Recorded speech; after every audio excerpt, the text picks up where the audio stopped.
Hello, welcome to the Turd of Pleasure. I'm your host, Zip Gun, living here in the enchanted kingdom of Hermione. The Empress is downstairs beavering away at her desk, and I'm up here reminiscing, ruminating, because it's turning into a little bit of a trend lately. The long goodbye.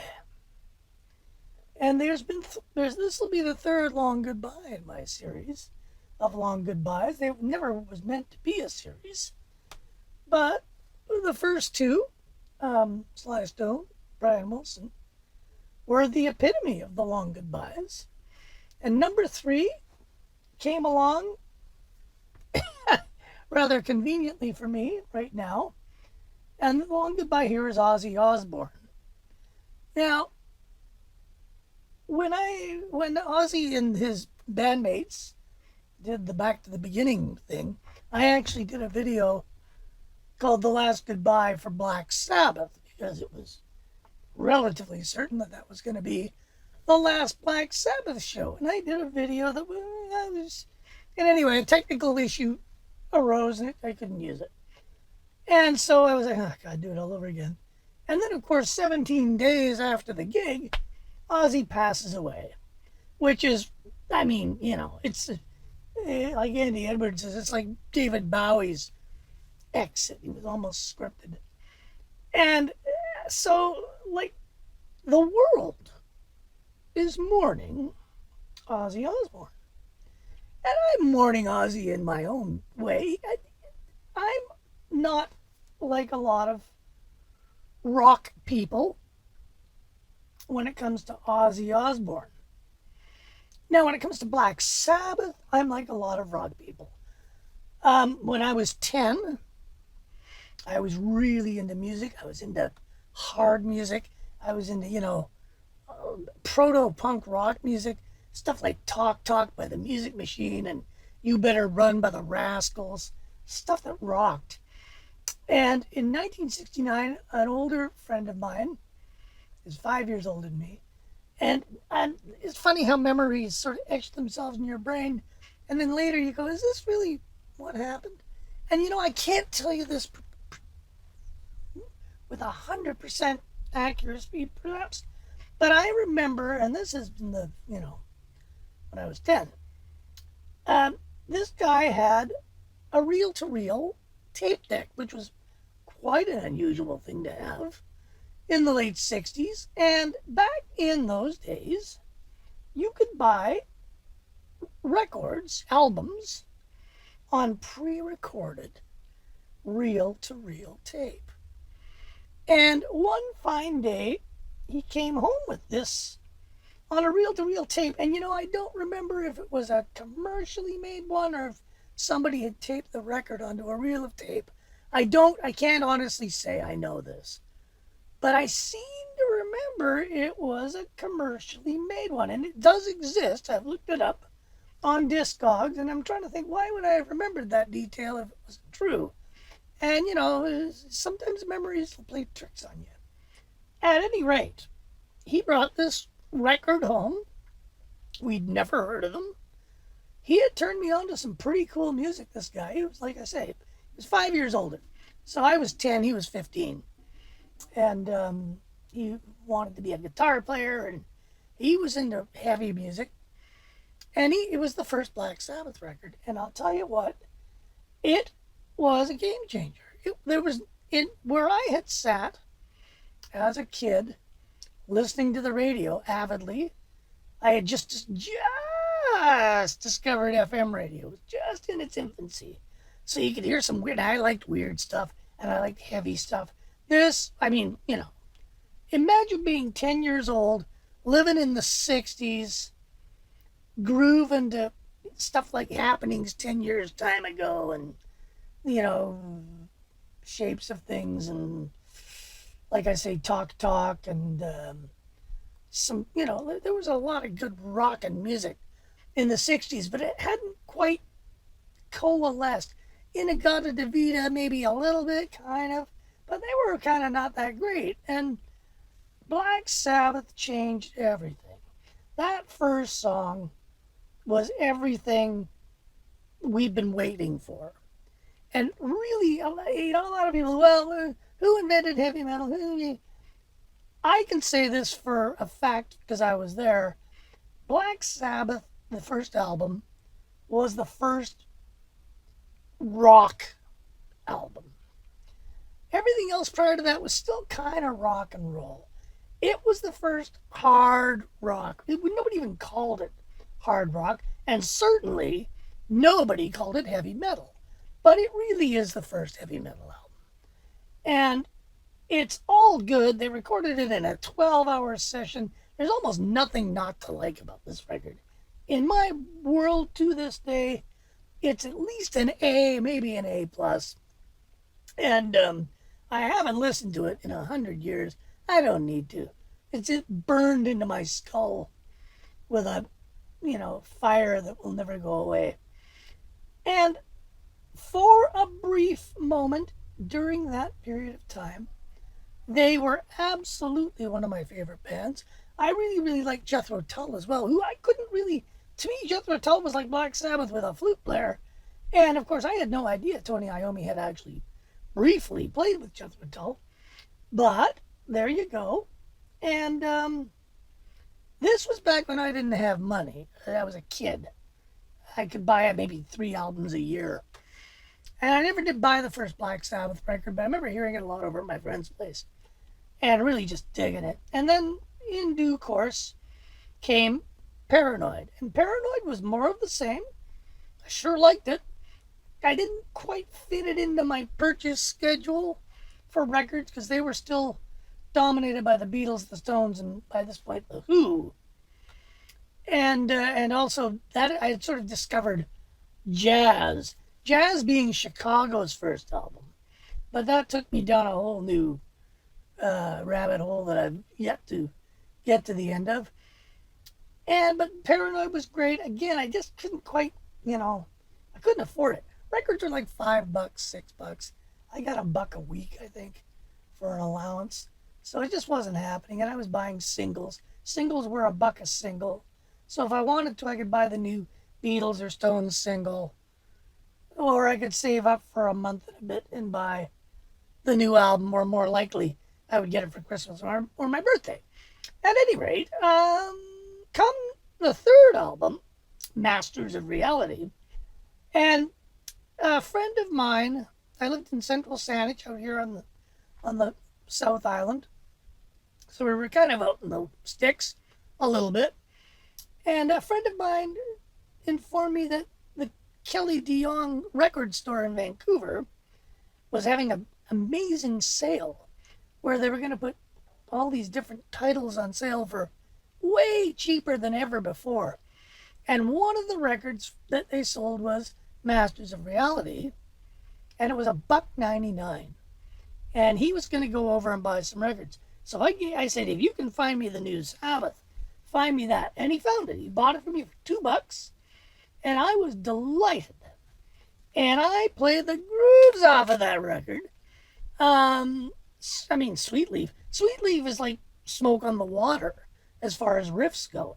Everybody knows Sweet Leaf. Everybody. And for me, that was their apotheosis. The first 3 records, they were all recorded by a guy named Roger Bain, who kept it pretty simple, just turned the heavy up. I don't think there's bugger all reverb on it. And they were a pure, heavy, hard rock band. Still weren't calling it heavy metal. First time I ever heard the term heavy metal was on Hawkwind's Space Ritual album. They called their roadies the Heavy Metal Kids.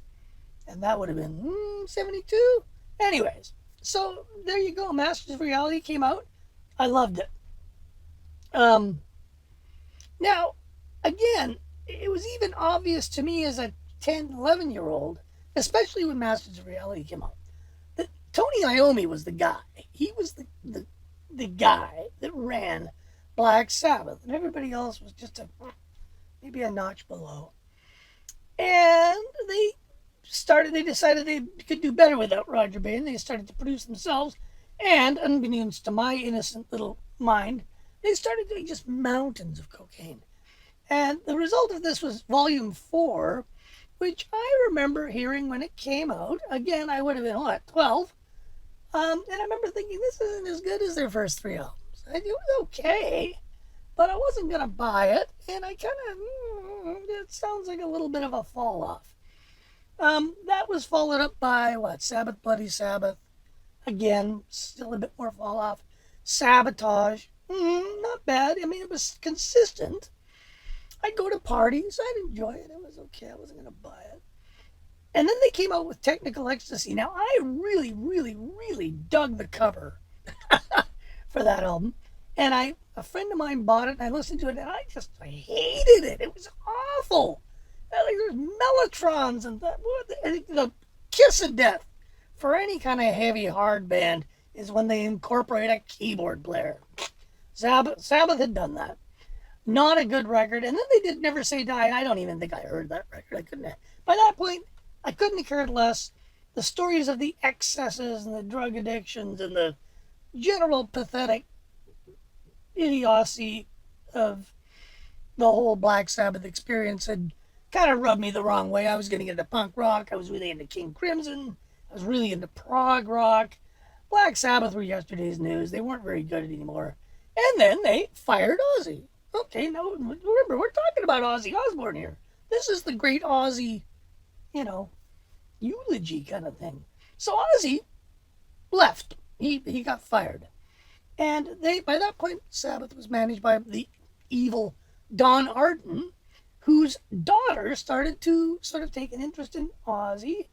I think she managed Black Sabbath briefly.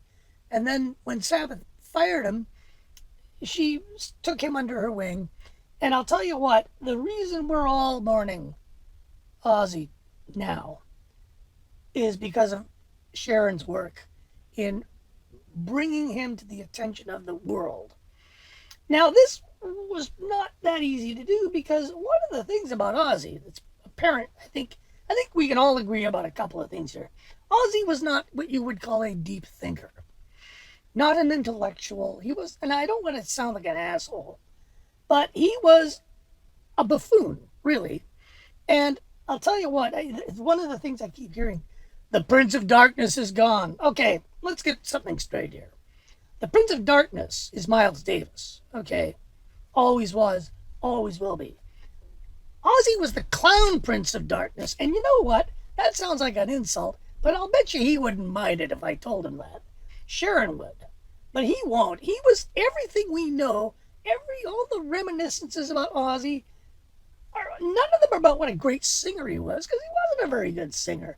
The kiss of death is you listen to the records and his vocals always have tons of delay on them, which is the engineer's trick. Take the bad vocalist, make it sound less bad by putting a lot of delay on it. He did that on everything. The other thing is, he didn't write the words to Black Sabbath songs. That was Geezer Butler. He was just the mouthpiece. And really, he didn't play an instrument. He plays the harmonica on the first record. I thought it was noteworthy that at the Back to the Beginning concert, there wasn't a single band played that would ever think of having a harmonica in their lineup. But he didn't play anything. I think he wrote a few riffs. He bought a synthesizer that he couldn't. I can imagine Ozzy trying to run a Moog. That would be something to watch. But he was a complete clown. Like the interview in the Decline of Western Civilization Part 2 is a riot. It's a scream. He's completely unfit. He just can't, he's, ugh. And this was the main thread of his existence. And Sharon kind of came along and said, now, Ozzy, come on, we have a gig, et cetera, And she helped him form a new band and got him, I guess, got him functioning well enough to at least tour. And this is where my interest in him completely evaporates. I haven't got 3 seconds for solo Ozzy Osbourne music.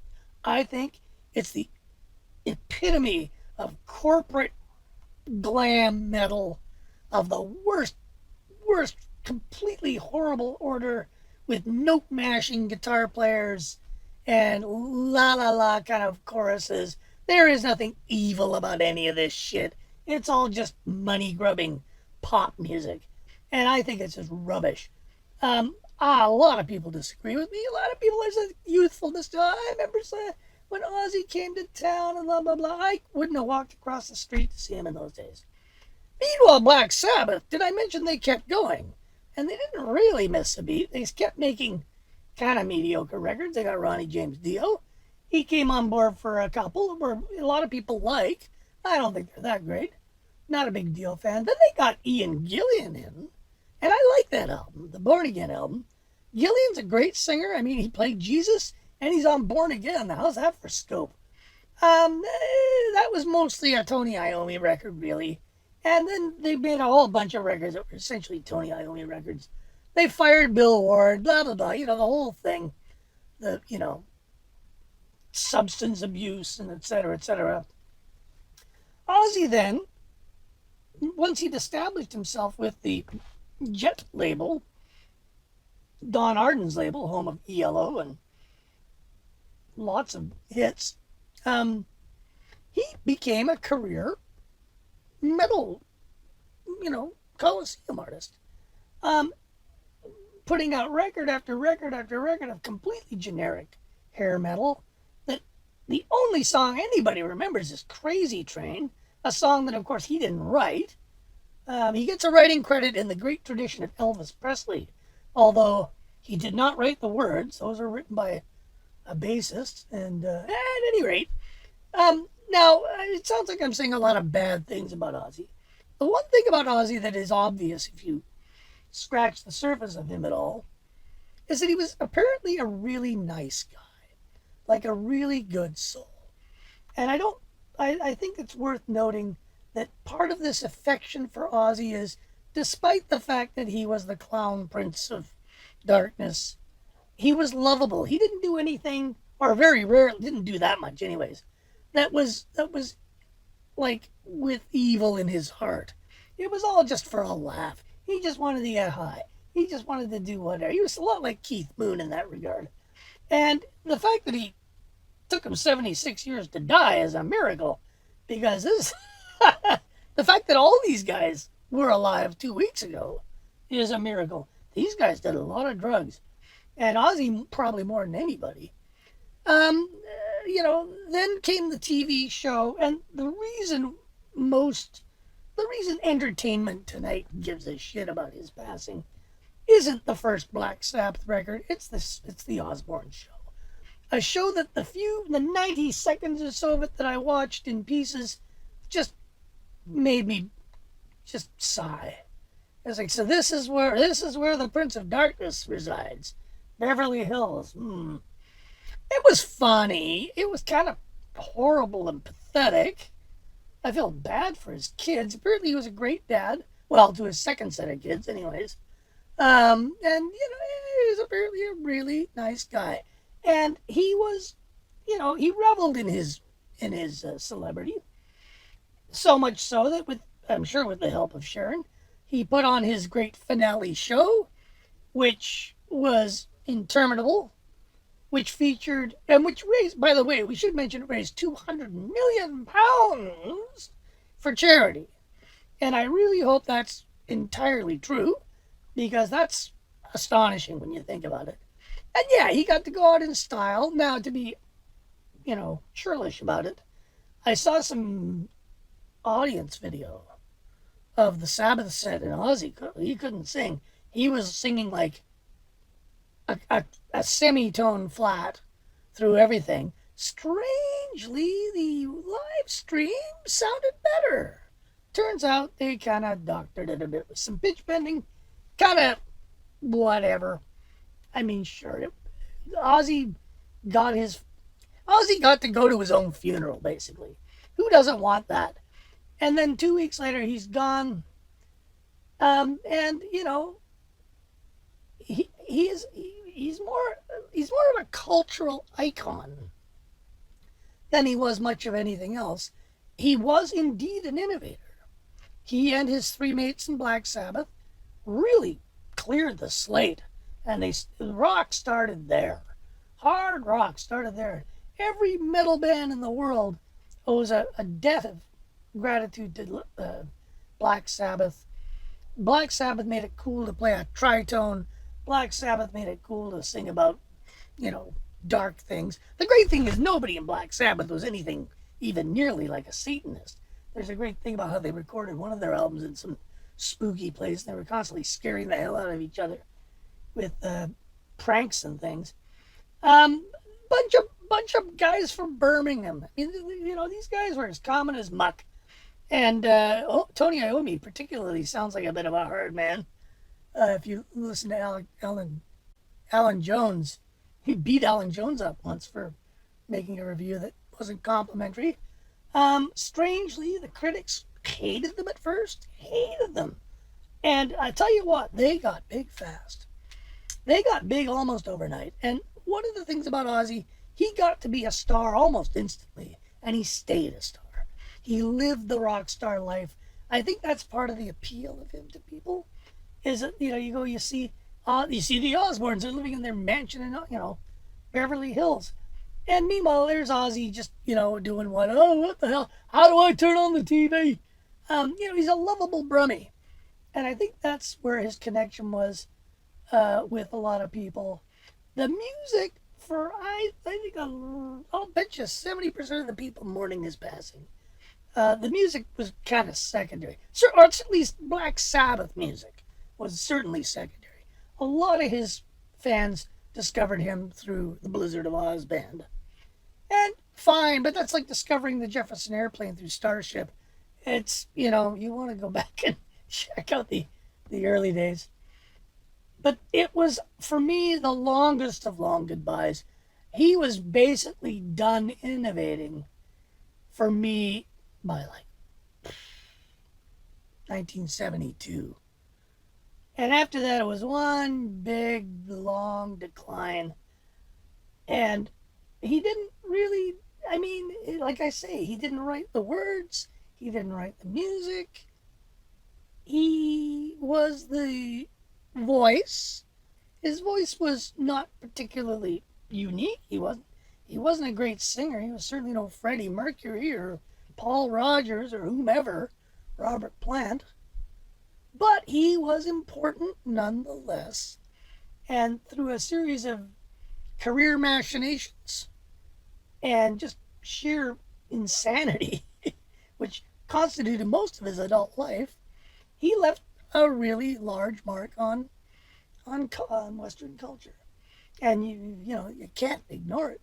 You have to acknowledge it. And I just bought Paranoid in a Quadio DVD, and I listened to it the other day in beautiful 4-channel quad, and it was one of the deeply nostalgic experiences. I'm very nostalgic for Ozzy Osbourne. Anything he did after Black Sabbath doesn't register with me. And I still am going to miss him because he was very important. He, so much of what any of us in music do, he influenced it. So, with that, since I have talked a little bit of trash about him, but he was a lovely guy. And that's nice, because so many of these people are assholes. And you don't want to talk too much about assholes, because then everybody thinks being an asshole is cool. Ozzy was a really nice guy. And everybody, Henry Rollins, everybody that came in contact with him attests to that. So, good for him. It's easy to be a jerk when you're a trillionaire. Anyway, there you have it. This bird isn't doing much. It's just sort of sitting there eating the suet. Thanks for watching. Don't forget to like and subscribe. And hopefully people will stop dying, but that's not going to happen. We're all getting old. I'm old, and I remember the first Black Sabbath record. So, how old was Ozzy? 76. There you go. 76 years old. A miracle. Anyways, take it easy and look after each other because we're not here forever. We'll talk to you later.